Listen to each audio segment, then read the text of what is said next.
Hey, what's up, everyone? This is Jeremy, founder of QuickMail.io. And this is Jack from emailsthatsell.com. Today we're doing some teardowns. Yeah, let's do that.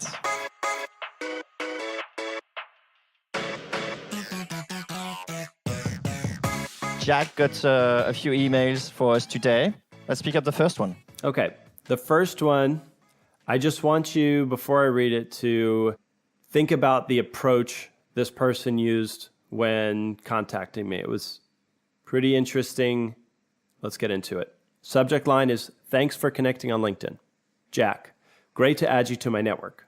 I came across your profile because we're looking for resellers that offer solutions to small businesses, retailers, and restaurant owners. We offer the following value-add solutions: Wi-Fi marketing, mobile coupon and marketing, digital marketing suite. I don't know if you're interested in adding monthly recurring revenue solutions to your offerings, and that is why I'm reaching out to you. I will give you a call next week. If you're interested in talking before then, we can schedule a brief call, hyperlinked. Learn more, schedule a demo, partner with us, also hyperlinked. Regards. Okay, so a lot here, some good, some bad, but the way the email starts off, thanks for connecting on LinkedIn, and great to add you to my network, I think was a very smart place to begin the conversation. Not necessarily the words used, but I love the idea of connecting with somebody before your cold email is sent as a way to lay the groundwork for the conversation to come. So he added me on LinkedIn. I approved his connection request, and then this message was sent off, and I think it's brilliant. Just a small parenthesis. Was that sent right away after you accepted, or just a day after, or 5 minutes later, 2 hours, what? So I got this after, I think, 1 day of him connecting on LinkedIn. It was within 24 hours. It was timely. So maybe there was some automation, but it was possible that whenever a connection request was approved, he may have just gone to my profile, grabbed my email address, and then added it to his outbound software. It could be that simple if somebody was checking it often enough. Maybe Zapier helps with that. I don't know. But I did like the approach. I want to stop you right there. If you're actually already thinking like how we automated it, it just means that it really wasn't for you specifically, right? I think there's an elegant way to go about this kind of outreach. I'm going to get to how I would have sort of rewritten this at the end of the teardown, but I do think there's something here that can be used to get more positive replies. And I'm not saying that this person followed every one of those approaches to the T. There was mistakes made, but clearly this person hasn't listened to any of our podcast episodes. This is very true. Okay, so then speaking of that, Jeremy, find us what went wrong. Oh man, a lot. I mean, we both like the idea of just connected, and then a person, as a token of gratitude, send you an email and say, hey, thank you, that's awesome. But that's the only thing that went well. Everything else is horrible. You don't really see that unless you go in the show notes and then see the screenshots of the email, but recurring revenue is highlighted in yellow. Then there's bullet points. It really sounds like a pitch. But really, if you think about it, you just accepted his, a connection to him. I think he misunderstood accepting a connection with opening a conversation.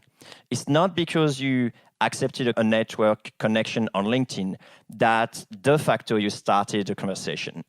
I think it's only one step closer, but the goal of your first email should still be the same as any other cold email, opening a conversation. And you don't open a conversation with right away, you ready to buy? Let's schedule a call. That's where everything went wrong. Obviously you can't see what I'm doing, but I'm nodding my head yes, like vigorously, because you've nailed it. Yes, it's way too fast here. So a couple specifics. He threw in, we're looking for resellers that offer solutions for small business, retailers, and restaurant owners. Now, perfect example of where a merge tag could have been used. So if he had spent 30 seconds, 5 seconds on my website, he would have known that we have a lot of SaaS clients. So if he would have said, we're looking for resellers that can introduce us to other SaaS companies, I would have said, okay, this might be for me. Yeah, plus on top of that, they could actually use your testimonials on your website to figure out the type of clients that you have. Brilliant. 10 minutes job maximum. That's an amazing idea where you could just say, okay, for this campaign, We're going to grab one of the companies given in a testimonial on a company website, and we'll say, hey, we're looking for companies like X to get introductions to, And you could have your VA doing that. That's a great idea for personalization. And that's easy to do. It would have changed the entire tone of the rest of the email. But a couple more things we want to point out. Jeremy, you mentioned that there's bullet points. Not a good idea, because if you find yourself making bullet points, you probably have multiple things that you should be spacing out across different emails. Don't try and jam it all in the first or second touch. Again, the highlighter yellow was kind of 1999 internet marketing thing for me. I felt like I was buying, something. And anyways, I'm going to give him one more point. I will try to give you a call next week was mentioned right before the call to action. I actually like that. I'm not sure how he plans on calling me. I don't know if he has my number or not. But when I read that, it made me feel like he was a little bit more serious about getting in touch than most people who contact me. Now, Jeremy, what's your take on I will try to give you a call next week? I actually like it. I think it makes you, more human. And the fact that you're going to try to do it, it means like you're well-intentioned. And the intention is important, so that's great. It's just the context that is wrong in this case. Definitely. I want to share how I would have approached this. But before I do that, Jeremy, what last sort of comments do you have about this email for everyone listening? Well, there's something, again, people can't see, but subject of the email is having every word capitalized again, like thanks for connecting on LinkedIn. Except like LinkedIn doesn't actually have the first L capitalized. It's like, I don't know. It came across as unprofessional then? It's A+ for effort and B- for the actual results. Probably even worse, C-, I would say, yeah. Okay, so here's how I would have reached out to myself, or this is what would have gotten me to reply with interest. So if it was basically cut in half and all it said was, hey, Jack, really great to have you on my network. Thanks for connecting. I wanted to reach out because other agencies that typically work with SaaS companies like Insert Testimonial Company have been kind of working with us to add some extra revenue. Do you have any interest? Can I send over like a few more details so you can see if this is worth exploring? I probably would have replied like, hey, appreciate it. What kind of info do you have? And who knows, if it was that good, that would be up to that person to sort of close the sale or at least carry it forward. But that would have gotten a reply to me. And the nice thing is when I replied, that's basically me raising my hand saying, yes, I want to hear more about your company. You may then pitch. Yeah, and I'll change the title with something like, hey, following up from LinkedIn or something like that.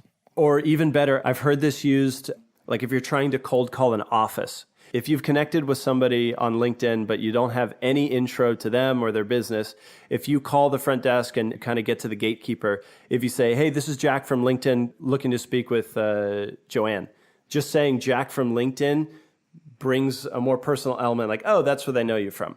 So I'm wondering that would have been maybe an interesting subject line. Interesting. That's all I got for this email. Should we go to the next one? Yeah, let's move on. So email 2.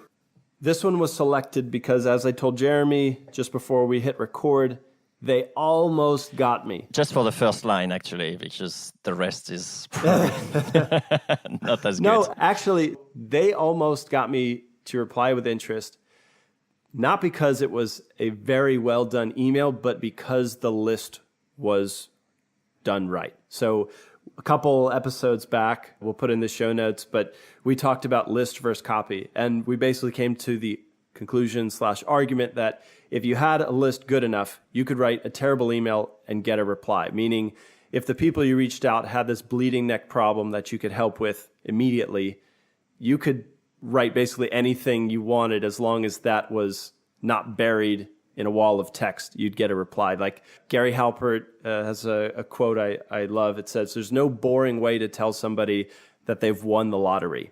If what you have is compelling enough, you can get away with stuff. And this is what happened with this email. Shall I read it? Yes, absolutely. Let's go for it. All right. Subject line, emails that sell. Just threw in a company tag in the subject line. It worked. At least I opened it. It says, hi, Jack. You still over at emails that sell? ? I wanted to email about our ringless voicemail drops. We invented RVM drops in 2009, which allows you to upload a list and insert messages directly into mobile and landline voicemails without actually making a call. These are very effective in the marketing sector for generating quality leads, driving sales, and helping with follow-ups. The recipient just calls you back if they are interested, parentheses, 20% callback rate. The platform can be fully white labeled and also has SMS, IVR surveys, whatever that is, voice broadcasts, and live transfers built in. If you are interested in trying it out, let me know, or just sign up for an account, period. We have a fully unlimited plan to go to URL. Also, I can be reached at phone number, ask for me, and then it says, thanks, Jack, sign off. Okay. Yeah, not that bad, actually. Not that bad. I think I read it wrongly the first time that you showed that to me a few minutes ago. I actually kind of like it. There's a couple of things I could change there and there, but what's your take on that one? Almost. Okay, so the intro. Hey, Jack's delivered emails that sell.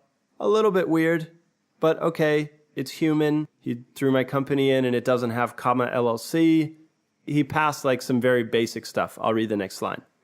It says, I wanted to email you about our ringless voicemail drops. I didn't even know what that is. That's like jargon. Don't write jargon in a cold email. If you can't communicate it clearly, people aren't going to go through the effort to actually find out what it is. The reason it ended up getting my attention and getting sort of torn down on this episode was because it's actually a pretty relevant product for a guy like me who's doing this cold email thing. I believe that maybe there's something here. Maybe combining telephone and cold email could help generate leads. That's interesting. But he missed a couple things. As soon as it opened, I wanted to email about our ringless voicemail drops. I wish he would have just completely deleted that and said, hey, Jack, have you tried ringless voicemail drops with your cold email campaigns? And then follow that up with one more sentence. You say like other cold email agencies like X have used this and it got him about 20% more leads. Any interest? Like that would have hooked me. Like amazing. Yes, totally. I mean, in fact, when you showed me the email for the first time, I stopped reading at this line. Which line? I wanted to email you about their stuff. Who cares? I want, it's like I. I'm cracking up, Jeremy, because I haven't even read the sentence after that either. Like I totally blanked afterwards and I just skipped towards the bottom. And as I was reading it on the cast, I was like, oh, wow. Okay. That's actually not that bad. Exactly. So that's exactly the thing is like there is those barriers. If you actually don't drop them, then people will just stop there. Yeah. So on the third line, I was already gone. And only because you say, I want to do something, it's like, yeah, where am I into that? It's like, I don't care what you want. I don't know you. We tune out. Yeah, we tune out. That's so true. And keep in mind, too, this is one email out of, I don't know, a full inbox of other messages that I probably need to get to way more than this particular one. So in the battle for attention, you can't afford to just talk about you. You were saying there were some gems or wins that this email has. What's one of them? The thing I kind of like is when he tries to educate me. So he says, the recipient just calls you back if they are interested. And then what I really love here is like the brackets, and it says 20% callback rate. And that means this is the sort of thing that you could expect, and I actually kind of like that. So it would be like me, trying to educate people about like cold email. I say generally adding follow-ups, multiply by 4 your number of replies. And it's like, oh, okay, that's interesting. Now I know if this is something I want to explore or not. So I did like that one. I agree. And 2 other changes. The platform can be fully white labeled. That is relevant to an agency. Maybe that's for message 2 or 3. When launching into SMS, IVR surveys, that's completely not even on my radar. I would have just kept it to the point, talking about pairing cold email with ringless voicemail. Like that actually still sounds interesting. And then finally, the second point, the call to action here. If you're interested in trying it out, let me know or just sign up. Come on. I'm not going to say that's rude, but that rubbed me the wrong way.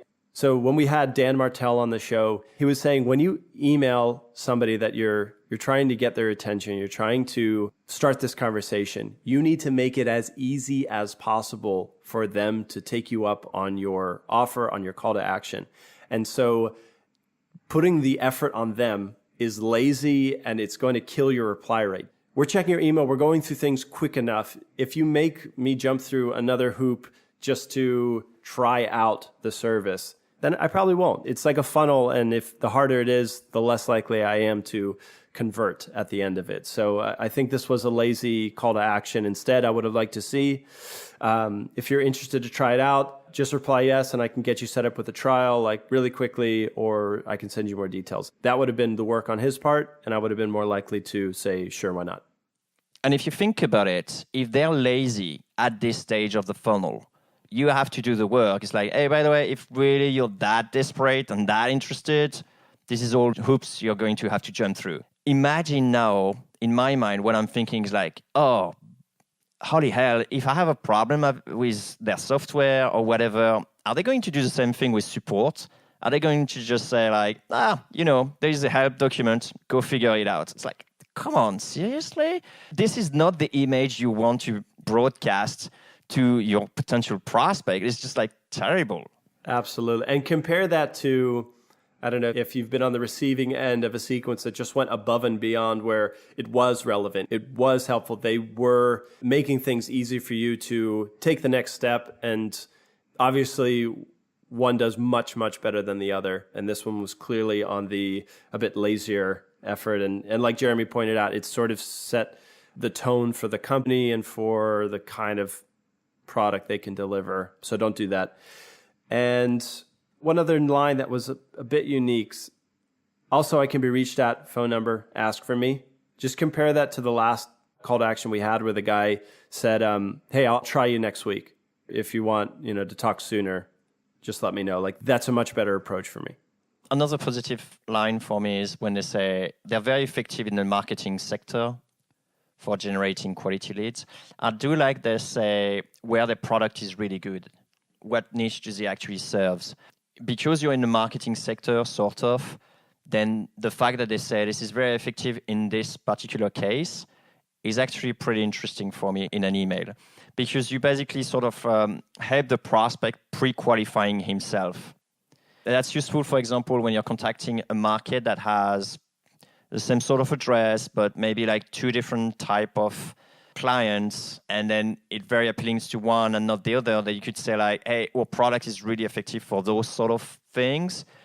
Are you effectively in that part or the other part? You basically help the prospect making a conscious decision. Another thing, where is the credibility here? They say that they invented this ringless thing 2009 and it's getting a 20% callback rate. If that's true, then shouldn't they have a couple companies or agencies that I might know that they can name drop here? Or shouldn't they be able to provide me with a little bit more, hey, we're legitimate, this is something that you can sort of bank on because these companies have gotten this result. Saying 20% callback rate's awesome, but it would be much better if they said, hey, another cold email agency or another lead gen agency was able to get a 20% callback rate last quarter.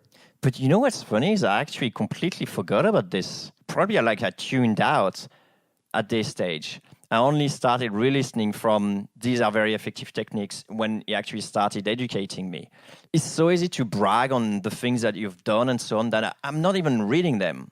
It's just like, okay, give me the facts kind of thing, because, or maybe the order was not good. Maybe at the end, it's like, after all, we invented the thing. That would actually be pretty more powerful, right? It's like an afterthought. It's like, hey, it's not really what we want to brag about, but just so you know, we actually invented that stuff.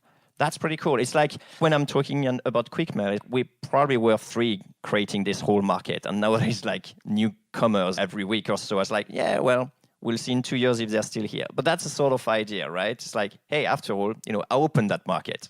So okay, let's talk about one last thing. I'm interested in your feedback. The URL link to the company homepage. So it says, obviously you're in the car, you're listening to this. Here's what I'm talking about. Right before the call to action. If you're interested in trying it out, let me know or just sign up for an account. We have a fully unlimited plan too. Go to URL, and it's hyperlinked. Okay, 2 questions for you. What do you think about this adding the company domain? And is it possible to use this domain well in an email if you're not a big fan of it, which I think you're going to say no. You know me too well after all those episodes. Well, there's a few things that I'm not a big fan of. The first one is, like we mentioned, it's a lazy call to action. It's like, click here. It's just like, so what? What was the goal of this email? Generating traffic? Really? Seriously? Or is it generating leads or people interested in having conversation? So if you're only interested in traffic, then, by all means, just don't use email. I think it's a pretty poor return on investment. Second thing is I'm not a big fan of having long domain name that contains a lot of different words. It's very difficult. I misspell constantly. And I much prefer having like a short stuff. So already that they have such a long domain name, it's painful for me to type or even to remember kind of thing. Ringless, voicemaildrops.com. Chances are tomorrow I will not know if there is an S or not. Those sort of things are annoying to me. If you get blacklisted, your main domain is going to be burnt as well. Because the interesting thing that people don't necessarily see here, because we hide the actual email address, is that email address is actually not the same as his domain. So either the ringless domain is actually a cold email domain that they're happy to have burned, if they're blacklisted. But then in this case, I will choose like a better name. Or they're actually using their main domain and they run the risk of actually, having it blacklisted. But either way, it's kind of strange to have like an email that is different from the email that they want you to go at. So bottom line, asking your cold email recipient to go to your homepage in order to complete your call to action is lazy. If you're going to use cold email as a traffic source, I think you should probably not do that and instead focus on getting these conversations started like Jeremy pointed out. All right. Thanks, man.